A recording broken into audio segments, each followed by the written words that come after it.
Oh my God, sorry! Welcome to MsMojo, and today we're counting down our picks for the most unhinged backstories and on-set antics from our favorite movie musicals. Couldn't you take a wider circle around? Just step back 10 feet away from me, and all I got please. was just fine. We're going to go for another take.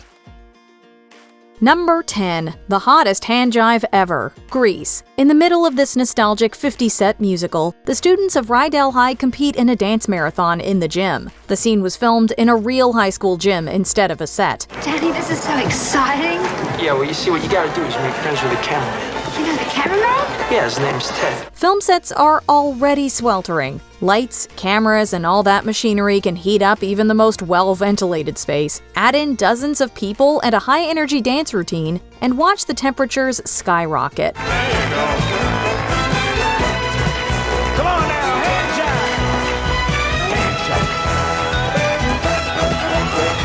jive. Now, let's just say that this gym wasn't equipped for airflow. As the story goes, the place was extremely hot, and the entire cast and crew purportedly endured temperatures topping out at 116 degrees.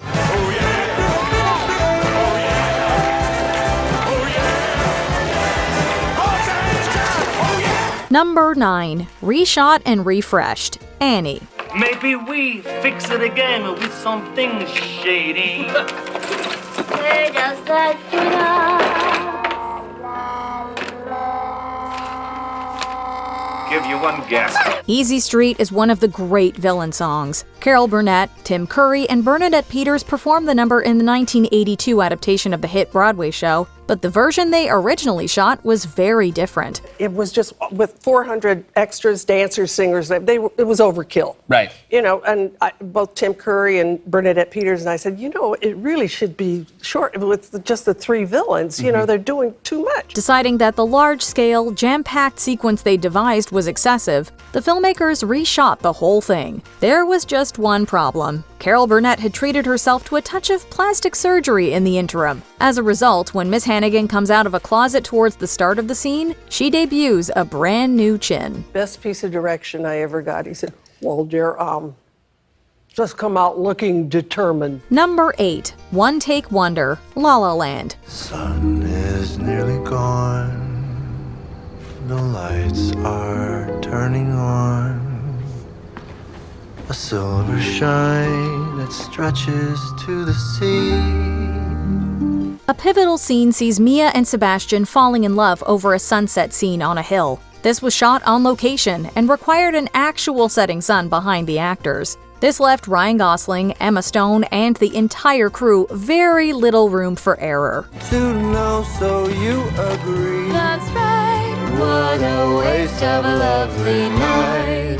Many of the numbers were filmed in extended takes, but the added pressure of the natural light disappearing ratcheted up the difficulty level by 100. As a result, they only got 8 takes of the number over 2 days. Everyone was ecstatic. However, Gosling still has his issues with his performance, particularly one errant hand movement. We were supposed to have our hands up, and I thought it'd be cool to put my hand like that. Even though everyone told me it wasn't cool, I was sure that that was cooler than that. And now when I look at it, and I have to see it all the time, you know what would have been cooler than this? That. Number 7, Disney vs. Travers, Mary Poppins. Walt Disney had enough trouble trying to combine animated characters with live-action ones, but he and the author of Mary Poppins were like oil and water. Mr. Disney, I cannot begin to tell you how uninterested, no, positively sickened I am at the thought of visiting your dollar printing machine. Well, for crying out loud, when does anybody get to go to Disneyland with Walt Disney himself? Disappointments are to the soul what the thunderstorm is to the air. The 2013 biopic Saving Mr. Banks tells a fictional version of her tensions with Disney, but it paints a much rosier picture of events. Serving as a consultant on the film, Travers stonewalled the writers at every opportunity. It is integral to the book and to the story in whatever form it's presented that Mary Poppins should never be impolite to anybody. In cases they're cloaked, because my idea is, and probably you'll agree with me, she challenged any attempt to Disney-fy her story and her beloved heroine. It was not uncommon for her to mark up versions of the screenplay with the word no, usually underlined several times. Things got so tense between them that Disney refused to even be in town when she was there at one point. Walt Disney said, Mrs. Travers or Pamela will be arriving here today, and I will be leaving today.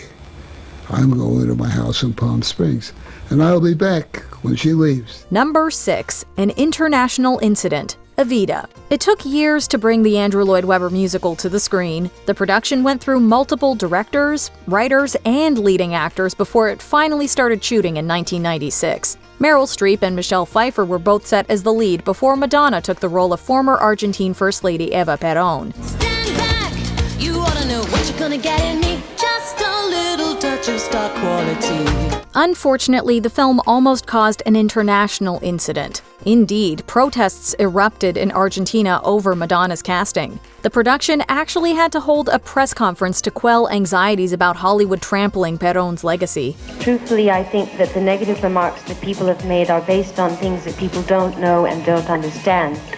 And I urge you all to form your opinions after you see the movie. This didn't work. Local theaters screening the film were met with further outrage. Would Evita win through? And the answer is yes. I know. And yes. I know. And yes.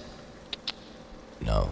Number 5, Brando vs. Sinatra, Guys and Dolls. Two legends were cast in this Broadway adaptation, but the set wasn't big enough for the both of them. Frank Sinatra apparently coveted the role of Sky Masterson, but Marlon Brando got it instead. Sinatra was given the slightly smaller part of Nathan Detroit. How about a cup of coffee? Maybe a piece of cheesecake. Thanks. I'm pleased to hear things go well with you, Nathan. The crooner reportedly couldn't stand the A Streetcar Named Desire actor's naturalistic style. Rumor has it that to mess with him one day, Brando kept messing up takes of a scene where Sinatra had to consume cheesecake, forcing him to eat more and more. What's the matter, Nathan? You look sick. A temporary disorder. The cheesecake backed up on him. One source alleges their feud got so bad that the famously mafia-connected Sinatra had his co-star kidnapped and threatened. Maybe this supposed brush with organized crime influenced Brando's most famous role. I hope that we could come here and reason together. And as a reasonable man, I'm willing to do whatever's necessary to find a peaceful solution to these problems. Number 4, Suffering for Their Art, Singin' in the Rain. The three leads of this masterful MGM musical were put through the ringer to make these dances look effortless. In one scene, Debbie Reynolds danced until her feet bled, and she often endured harsh rehearsals with co-star Gene Kelly. I mean, you say he was a taskmaster. Some people say actually he was pretty tough on you during the making of that movie. Not always very nice to you. No, he was tough. You got the right idea. But you have to. Did he shout at you? He wanted you to work harder? Well, he had a microphone. He used to yell at me. Donald O'Connor threw himself into the highly physical Make 'em Laugh number and made it look easy. Yet we're sure it was anything but, though it's unclear if claims he had to spend days recovering are legitimate. Well, what's the first thing an actor learns? The show must go on. Come rain, come shine, come snow, come sleet, the show must go on. Most impressive might be Gene Kelly's iconic dance to the title song. It is easily one of the most free-flowing and graceful routines ever committed to the silver screen. You wouldn't know he was suffering from a 103-degree fever when he filmed it. Take care of that throat. You're a big singing star now, remember? This California dew is just a little heavier than usual tonight. Number 3, The Sound of Blackmail, The Sound of Music. Given its serene Austrian setting and good-natured protagonist, it's probably hard to believe things weren't just as sweet on the set. But this production was troubled from its very first scene. That shot was filmed by me walking across a field from one end and a helicopter coming down over the trees from the other end. The sweeping shot that finds Julie Andrews spinning in circles on a hill was hard to film, as the force of the helicopter kept knocking her to the ground. But director Robert Wise's biggest hurdle proved to be the film's historical accuracy. I have just come from the house of Captain Von Trapp. Incidentally, the only one in the neighborhood not flying the flag of the Third Reich since the Anschluss, but we have dealt with that situation. Austrian locals initially refused to permit him to shoot scenes with swastikas. However, when he threatened to use very real wartime footage of the town covered in Nazi banners, they came to an understanding. Why was he so cross? Everybody's cross these days, darling. Maybe the flag with the black spider on it makes people nervous. Number 2, Death by a Thousand Cuts, Cats. Are you blind when you're born? Can you see in the dark? Can you look at a king? Would you sit on his throne? Anyone who saw this musical knows that it's easily one of the worst movies ever, but at the very top of the list of things that went wrong is the visual effects. Rather than settling for the elaborate catsuits of the stage musical, the creators behind 2019's Cats opted for the very finest special effects. We've used digital fur technology to create the most perfect covering of fur. These are people, but they're cats, and this is kind of blowing my mind. That was fine, except the effects team faced a punishing schedule, long hours, and impossible demands for feline realism. After all, as one designer had to tell the director, quote, "Cats don't dance." As a result, a now legendary cut that features some very anatomically correct rear ends is said to exist. And there isn't any use for you to doubt.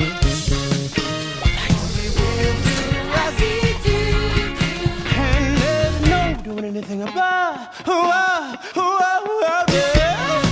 Before we continue, be sure to subscribe to our channel and ring the bell to get notified about our latest videos.